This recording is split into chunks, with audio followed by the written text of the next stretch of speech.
As we are just under a day away from the 2023 NFL Draft, I have a couple more stories I want to share with you guys. The subject of today's video was a zero-star recruit coming out of high school, had literally no chance of making the NFL, and to make matters worse, was at one point even banned from being able to enter the draft. The odds that this player overcame to get to this point are truly insane and truly ridiculous, and in today's video, we're going to talk about how it all happened and why he could maybe even hear his name called on the first night of this year's draft. Today, we're going to be talking about Army's draft prospect Andre Carter, go through his insane story from zero-star recruit to superstar, and talk about how he could be a steal at the NFL level and got out of his ban. But before we get started, be sure to leave a like if you want to support today's video, turn on post notifications so you never miss when I upload, subscribe if you love college football content, and let me know what player, team, topic, or situation I can cover next. Now, let's get started and talk about Andre Carter. So in order to understand how Carter got to this point, we first need to go back in time. Growing up, he was the youngest of 5 siblings, and his parents had noble professions. One parent was a former lawyer, and another was a retired airline employee, and they decided to create a pizza franchise. From a young age, Andre was taught to work hard and think outside the box, and apparently, he was always well behaved. His mom said, quote, "Dre was the kid who never made a fuss about anything, and he is still so soft-spoken." That was until football. That was the first time when he really took charge, as he said, like, "Mom, I really have to do this, and this is what I want to be great at." He loved football so much. When he was growing up, he loved the idea of chasing quarterbacks, but his physical traits led him to play a different position. His father said, quote, "But he was so tall and lean, there was no question he was going to be a receiver or a tight end. So that's what he became in high school. The problem was he never played. He needed to put on weight, and at his first Houston high school, he was stuck behind 4-star tight end Mustafa Muhammad. After that, Andre decided to make a move as he'd transfer for his senior year to play at Western Christian. By that time, though, FBS scouts were already watching others. Eventually, he decided to transfer to Westbury Christian High School in Houston, where at the time, he had, quote, "a couple of nibbles from FCS and D2 schools." That's when his mom decided to have him transfer to Connecticut for a 5th year of high school, which is known as a prep year. Barely a month into his 5th high school season, his coach called his longtime Army assistant coach John Luce, telling him that West Point had to see this kid. That is apparently how recruiting has worked during the Monken era, as Army doesn't have the ability to pick and choose 5-star prospects. It's a lot easier for other schools, as they don't have to grapple with the questions and uncertainty that comes with being part of one of the US military academies. Because of that, they apparently look for thousands of different names, and Monken estimates that 10,000 players are evaluated per recruiting cycle. That's pretty insane. The transition would end up proving seamless for Carter, so much so that he blew up at that high school and got an offer to play for Army. The NFL was definitely far away from Andre, as according to 24/7 Sports, he was listed as a zero-star recruit and his name was not even in their database.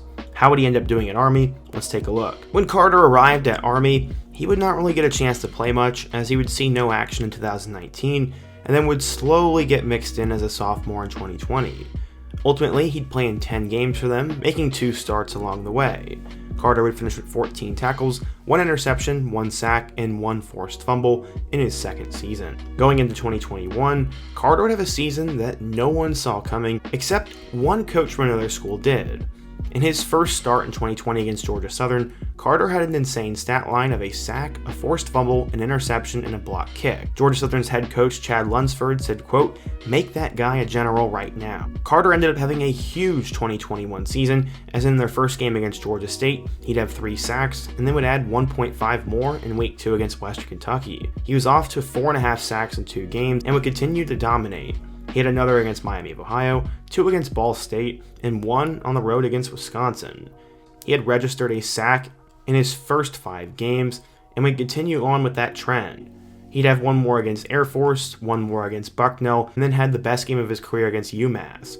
In that matchup, he'd have 5 tackles with 3 sacks and 2 forced fumbles, and he helped Army win 7 regular season games. He ended up finishing the regular season with 13.5 sacks and also had 1 interception and 2 pass deflections. To make it even better, he had 4 forced fumbles, and this was a good reason why they got to play an SEC school in their bowl game.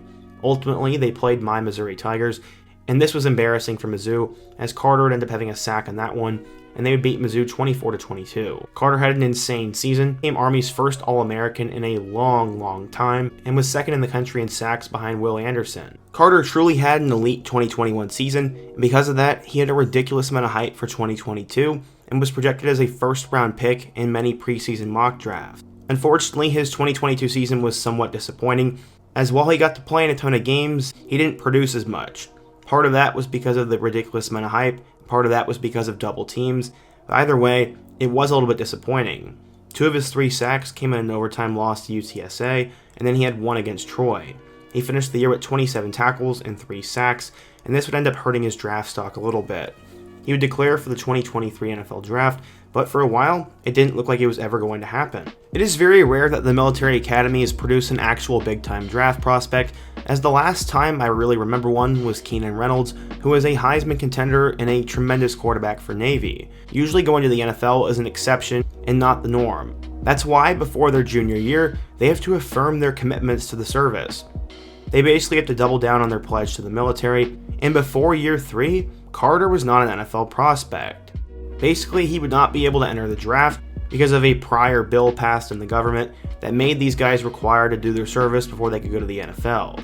Every once in a while there is a waiver, but this time it didn't look like Carter was going to be able to get out of it. Carter didn't become an NFL prospect till after his 3rd year, and he already affirmed his commitment, and if he did declare, he would have had a huge financial penalty and would have had to repay all his education. Carter ended up finishing his college career with 20 sacks, 2 interceptions, 5 forced fumbles, and 2 blocked kicks, which is why he is such a highly regarded prospect. What did the scouts have to say? Well, one said, quote, "He's super versatile. He's a rare guy that can play either from the stand-up position or in a 3-point stance. I think he's one of those guys that when you think about a 3-4 defense, a hybrid type player, he's a perfect fit." Carter has said the NFL has been his dream since he was a kid, and then he's grateful that he has had this chance. He sees himself as a very similar player to Leonard Floyd and has studied and modeled his game and himself after him. Carter is obviously a huge deal, and he is the perfect example of why, in my opinion, the military academies sometimes struggle to get better football talent. I think that the military academies could actually do a good job at sending players to the NFL and gaining more players if they would lighten the rules when it comes to football. Obviously, probably 99 out of 100 of those players on the roster are going to serve eventually, but for those guys that actually want to test the NFL before they serve, they should allow that to happen. There's absolutely no good reason why they shouldn't.